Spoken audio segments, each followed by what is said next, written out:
are Panerais any good? Let's talk about it.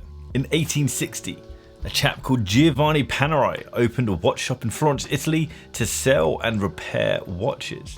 Panerai's flagship boutique is in the heart of Florence, and they have some amazing museum pieces there. If you visit Florence, please have a steak. Their steaks are amazing. I had a steak every single night I was there, and they were all amazing. In 1936, Panerai started creating watches for the Italian Royal Navy. After a line of prototypes, the first watch that was introduced was in the 40s, called the 3646. This was powered by a Rolex pocket watch movement called the 618. The Richemont Group, or what became the Richemont Group, bought Panerai in 1997, and they turned it into a more commercial operation. They moved the watchmaking from Italy to Switzerland, and in the early 2000s they created their first in-house movement. It was around this time, the early 2000s, actually it was the year 2000, that the Panerai Group was created. This is the biggest and longest standing single brand group of enthusiasts. And it isn't linked to Panerai. These guys are it's just a very powerful, long-standing forum. Panerai has 4 main lines of watches. I have 3 of them with me thanks to the sponsor of this video, Chronext. The 4 main lines are the radiomir, Luminor, Luminor Due, and Submersible. The radiomir is based on the original watches that were created for the Italian Royal Navy, and you'll note that the crown is just a normal crown. The Luminor range was introduced in the 1950s when Panerai moved away from the harmful radium-based lume that was in the radiomir to using tritium, and they also introduced that iconic crown locking mechanism. The Luminor Due was introduced in 2018 to be a more refined, more dressy, more formal version of the Luminor range. And then finally we have the Submersible range that was to be a modern dedicated dive watch range.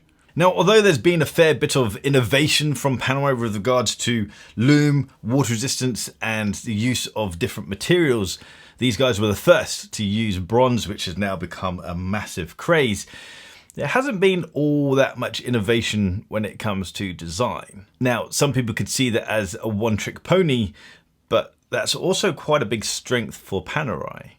That cushion case design, that large, oversized cushion case design, is unmistakably Panerai. You could easily look at a Tag Heuer with a dive bezel and mistake it for many different watches. The same with an Omega Seamaster, the same with a Submariner. A lot of these watches have similar design signatures, similar design traits, and they can be mistaken from afar as each other.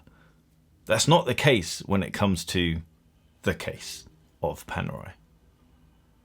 The first watch that we're going to look at is Luminor Marina 1950 3 days automatic. This is called the PAM 02392. Now Panerai's have this PAM prefix before their numbers. It's just part of Panerai's reference names for their watches, but the PAM means Panerai model. This retails for £6,700. It is a 42mm wide case. All 3 of these Panerais are smaller variants of what is normal within Panerai. Panerai's get massive. They're kind of normally 44 to 47mm wide watches, which is huge. These are all very wearable.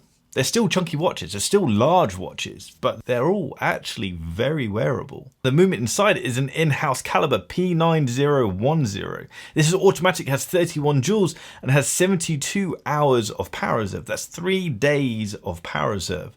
By the way, if you haven't tried out that little locking mechanism for the crown on the side, do check it out. It's one of those engineering mechanical things. It's very simple. It's literally just a lever that just clicks down, but it's solid and it feels so satisfying. If I had this watch, I'd literally spend all day just flicking this thing back and forth. The next watch is a Luminor Piccolo Due. This is quite a big departure from Panerai's normal offering. It's 38mm wide. The thing that stands out here is the fact it only has 30 meters of water resistance. This also is powered by an in-house caliber movement, but this is an older movement, the P900. It has fewer joules at 23 joules. This watch upset a lot of Paneristas, a lot of Panerai fan people, because it's quite a big departure from their norm. This is quite clearly a toned down, more refined, more dressy, more elegant version of a Panerai dive watch. It even has that locking mechanism for the crown, yet it only has 30 meters of water resistance. So at the same time of it being very classy, it's a stunning little watch, it's as equally quite stupid because it has this big... It's just giving off a weird message. Is it a dress watch or is it a sports watch? But regardless of that, it's still stunning. It's like putting low profile tires on a Mercedes G-Wagon. It's silly. Ultimately, its functionality is pointless. It doesn't make sense.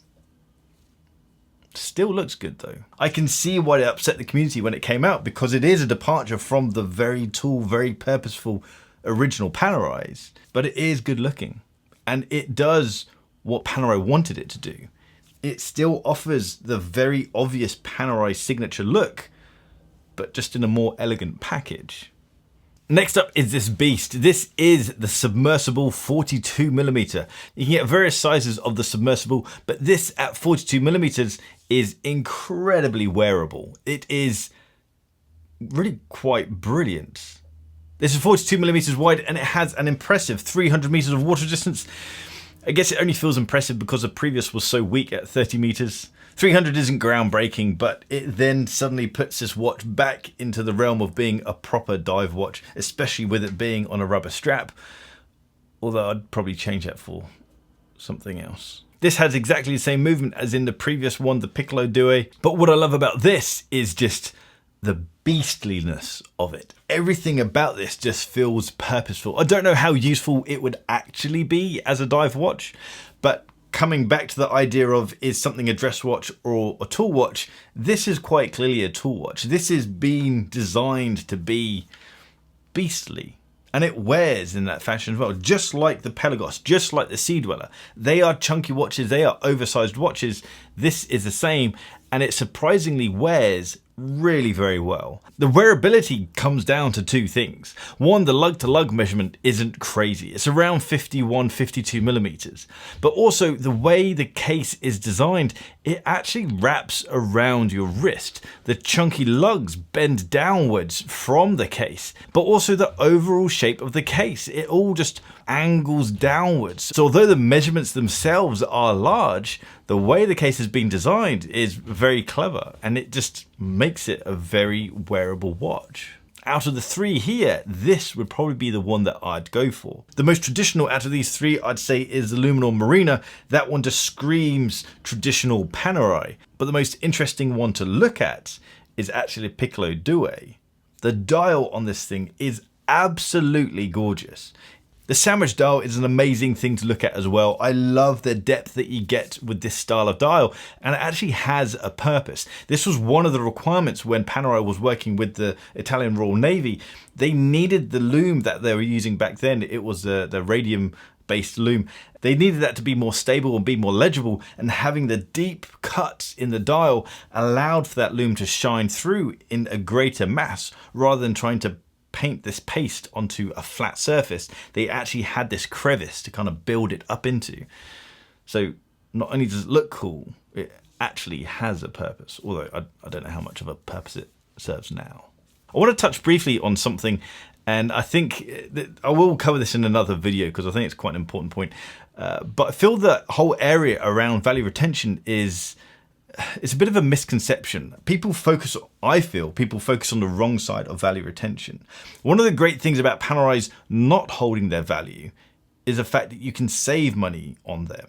These watches aren't cheap. I think they're fairly priced for what they are, but you can save a sizable chunk of cash on these. All you need to do is find a reputable dealer and it's game on. For example, the guys who sponsor this video, Rolex, they sell the Luminor Marina 1950 for nearly £1,000 off the retail price. This retails for $6,700. They have it listed for $5,850. The Luminor Piccolo Due retails for $5,500. Rolex have it for $4,620. The Submersible 42 retails for $8,500. Rolex have it for over £1,000 off retail. That is $7,360. Rolex have in-house watchmakers who check out everything to be legit, and so you know what you're buying is safe, but also all of these watches are brand new.